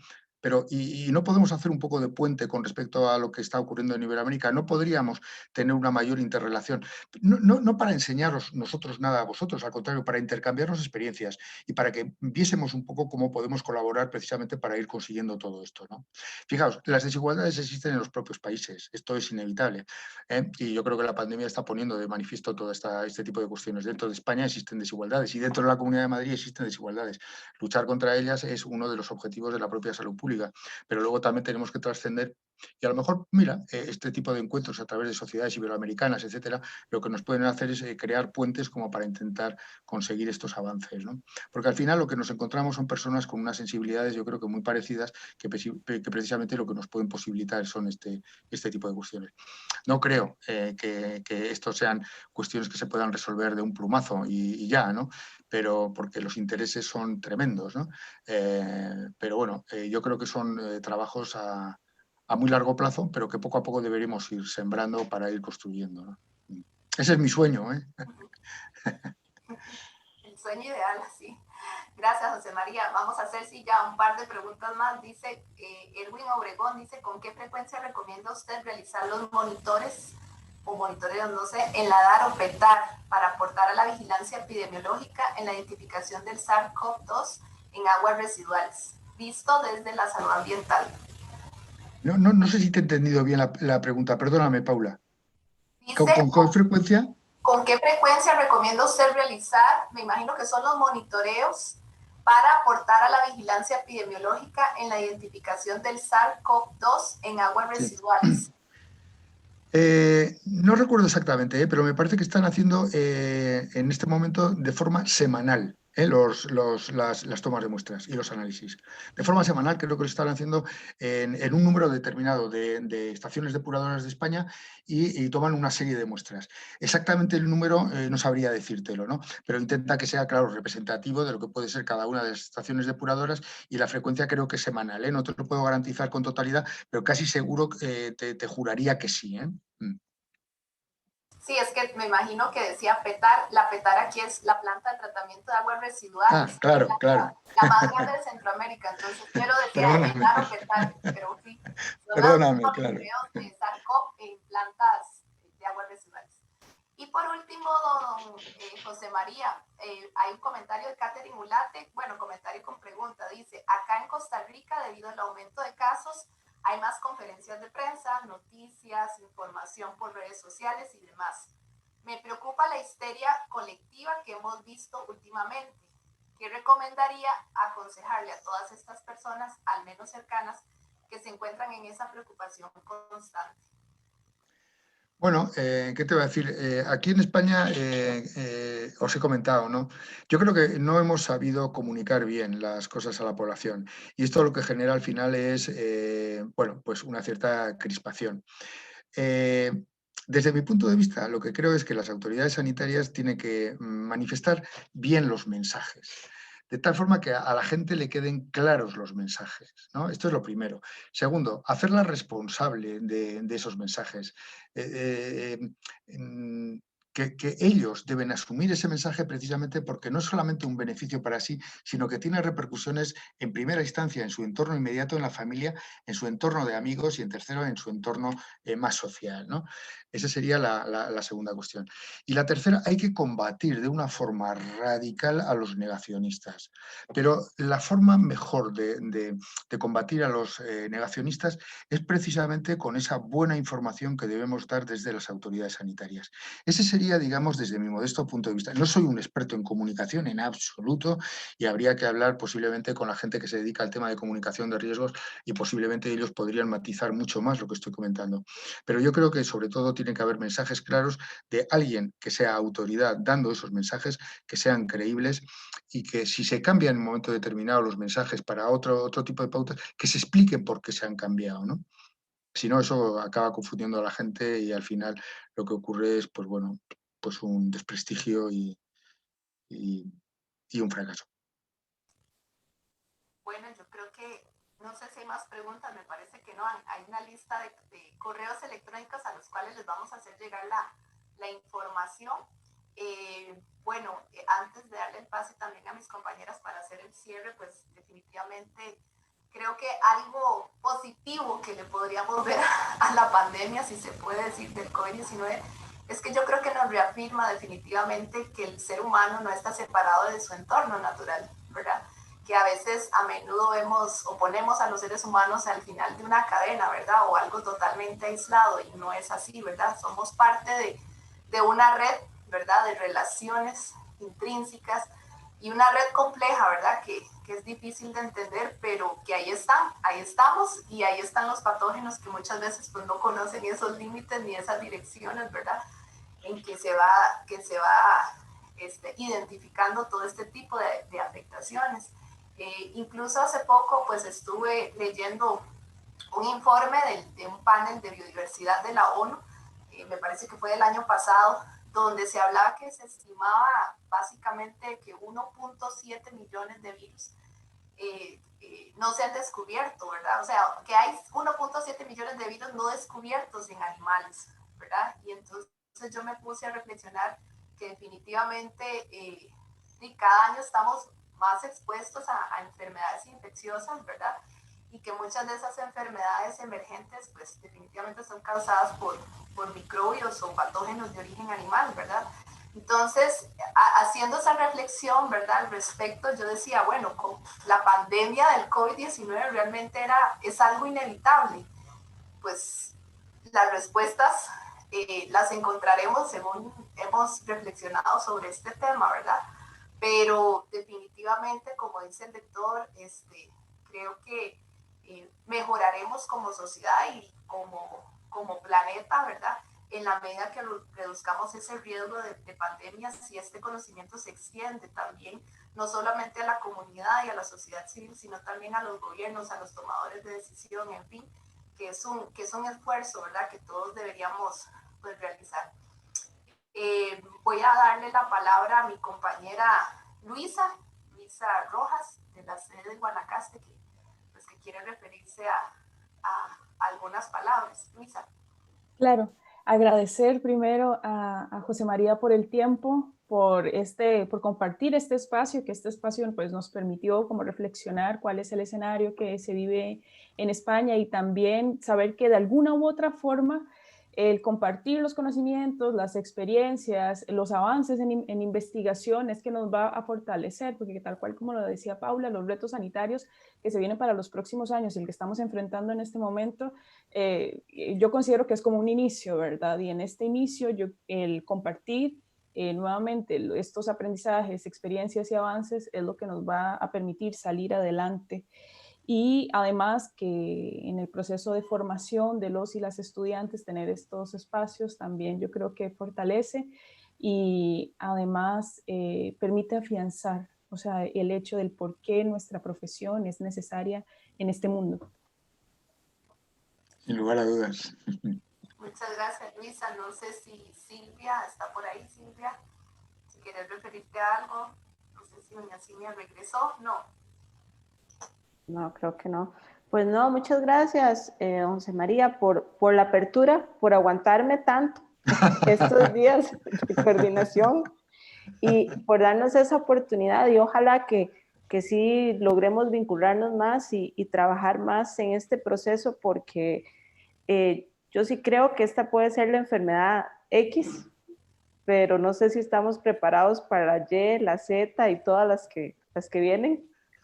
Entonces, sí creo muy importante trabajar y yo creo que desde la escuela y desde el departamento estamos en toda disposición, y todos los docentes, que hay un equipo enorme e interdisciplinario, podemos colaborar mucho.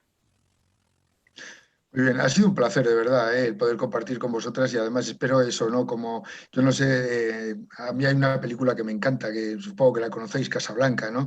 Al final, ¿no? Los dos personajes se dicen, bueno, esto se va a ser el inicio de una gran amistad.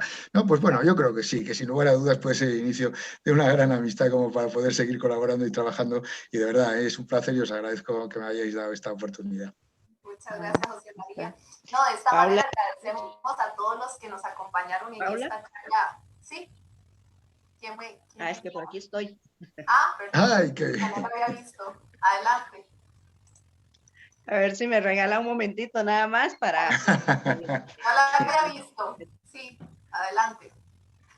Sí, que me tuve que conectar a otra reunión, pero bueno, estoy sacando un ratito porque quisiera agradecerle a José María por su espacio, su conferencia, que para todos y todas nosotras ha sido de muchísima satisfacción, porque, como decía Paula, evidencia que el papel de la salud ambiental es fundamental en este tipo pues de circunstancias o eh, eventos que suceden en la humanidad.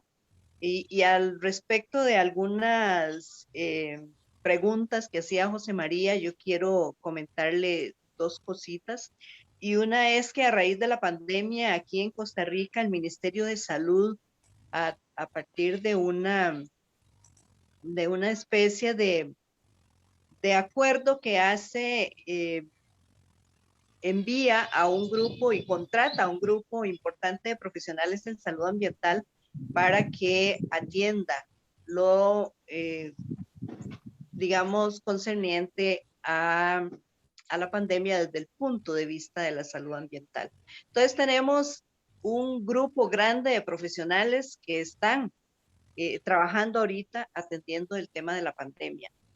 Y la otra cosa que le quería comentar es que a propósito de la pandemia también, en lo personal, yo tengo eh, dos seminarios de graduación con 6 estudiantes cada uno, que en este momento estábamos trabajando efectivamente cuál es el papel de la profesión ante la atención de la pandemia. Entonces, bueno, estamos iniciando, estamos trabajando las propuestas ahorita con el propósito de tener resultados al final del año, que igualmente nos gustaría compartir con usted, José María, y que en algún momento estos estudiantes, este grupo de estudiantes pueda tener con usted un acercamiento, tal vez una reunión, una sesión, como para que usted también les oriente un poco al respecto de lo que usted considera pertinente que ellos también deben abordar en este tipo de trabajos. Entonces, bueno, eso era lo que quería comentarle y por supuesto que agradecerle el espacio que para la escuela ha sido fundamental y creo que de muchísimo provecho para todas las personas que tuvieron la ocasión de conectarse. Ha sido un placer, de verdad, Sinia, y además te lo agradezco profundamente la posibilidad de haber conocido también a Luisa, a Paula, a Silvia y, bueno, haber contactado otra vez contigo. Yo quería plantearos un reto, vamos a ver, ¿sabéis? Revista de Salud Ambiental, bueno, soy el actual director, es una revista con vocación iberoamericana y solemos sacar en cada número unos artículos que son monográficos. Yo no sé, Sinia, si nos está escuchando o no, pero te iba a plantear dado que habéis tenido una experiencia, o estáis teniendo una experiencia tremendamente interesante en Costa Rica con esas personas que han contratado el Ministerio con la carrera de Salud Ambiental, ¿por qué no hacéis algún artículo? Y podríamos intentar hacer en el monográfico que sería posiblemente para junio, no de este año, sino del año que viene, sacar algún monográfico sobre las experiencias de la salud ambiental en España, Costa Rica y en algún otro país iberoamericano que hayan podido trabajar este tema. ¿Qué os parece? Me parece excelente, tal vez podría ser con El Salvador, con la Universidad de El Salvador, Perfecto. inclusive con Portugal, porque nosotros tenemos contacto con Susana. Ah, perfecto. ¿Con Susana te refieres a Susana? ¿Con qué Susana? ¿Susana? Susana de la... Susana, no sé si ya se desconectó, pero está por acá de la federación. Sí. De la Federación Internacional. Ajá. Susana Paixido, sí, o Paixido, algo así. Ya la conozco, sí, la conozco, sí. Bueno, ¿qué te voy a decir? También se está produciendo un acercamiento con Susana Paixido y Susana García, que es la presidenta actual de la Sociedad Iberoamericana, que es argentina ella. Y también se está produciendo un acercamiento en este sentido con la Federación y con la Sociedad Internacional de Salud Ambiental. Y luego, lo que me planteas de que los alumnos que estáis haciendo una revisión al respecto y podamos tener una reunión virtual, encantado, por supuesto, y contado con ello, claro. A ellos les va a encantar. Les hubiera gustado estar en la conferencia, pero en este momento están trabajando, porque acá es temprano, están en la jornada laboral, por supuesto que muy agobiados con este tema, porque claro. el país en este momento está en el peor momento de la pandemia. Fíjate, claro, perdonadme mi ignorancia, ¿no? Yo ayer estuve viendo los datos de Costa Rica y me parecieron, claro, unos datos como muy suaves, muy, en fin, no me parecieron llamativos, ¿no? Pero claro, la realidad a lo mejor es otra, claro, viviéndola allí directamente. Es por que nosotros tenemos una población pequeña, ¿verdad? Ya, sí, sí. 5 millones de habitantes, ¿verdad? Pero para la población nuestra, lo que está sucediendo en este momento es y catalogada por las autoridades de salud como el peor momento de la pandemia. Entonces, anteriormente sí tuvimos tal vez datos menos preocupantes, pero en este momento sí, porque hay afectación, digamos, en los servicios. Claro. Pero claro. le agradezco muchísimo su atención y por supuesto que me voy a poner en contacto con usted para que tengamos esta reunión. Sí, por Dios, por supuesto, encantado. Encantado, encantado. Mira, intercambiar experiencias entre nosotros, ¿no? En el ámbito profesional y demás. A mí me parece que es fundamental, ¿no? ¿Y qué te va a decir? Aprendemos todos aprendemos. Así que, Xinia, os dejo, y a Xinia, a Paula, a Silvia, os dejo este reto encima de la mesa, ¿no? El pensar en que podemos hacer un monográfico de cara al año que viene, a junio del año que viene, ¿no? Sobre experiencias en materia de sanidad ambiental frente a la COVID. Y sacamos, no sé, 3, 4 artículos, 5 artículos, que suele ser lo normal, ¿no? Entre aquellas experiencias que vosotros conozcáis del otro lado y por supuesto la nuestra, ¿no? Desde aquí de España. Y yo creo que puede ser un tema interesante. ¿Asumimos el reto, os parece? Claro que sí, muchísimas gracias, doctor, por aceptar esta invitación, ¿verdad? Por conectarse allá en otro horario que sabemos que ya posiblemente está ya oscureciendo por allá. Pero no, todavía no. Estas oportunidades para generar alianzas estratégicas, sinergias y para aprender, ¿verdad? De todos nosotros y nosotros de ustedes. Así que gracias por ofrecernos este panorama que nos enseña más, pero que sabemos que si no actuamos de acuerdo con lo que hemos aprendido, pues definitivamente los costos para la salud humana seguirán en aumento. Así que muchas gracias, eternamente agradecidos, gracias a las compañeras que hicieron posible también la organización de esta charla inaugural y pues a todos los que se conectaron. Muchas gracias, que tengan una feliz tarde y noche por allá. Perfecto, muchas gracias, chao. Gracias, hasta luego.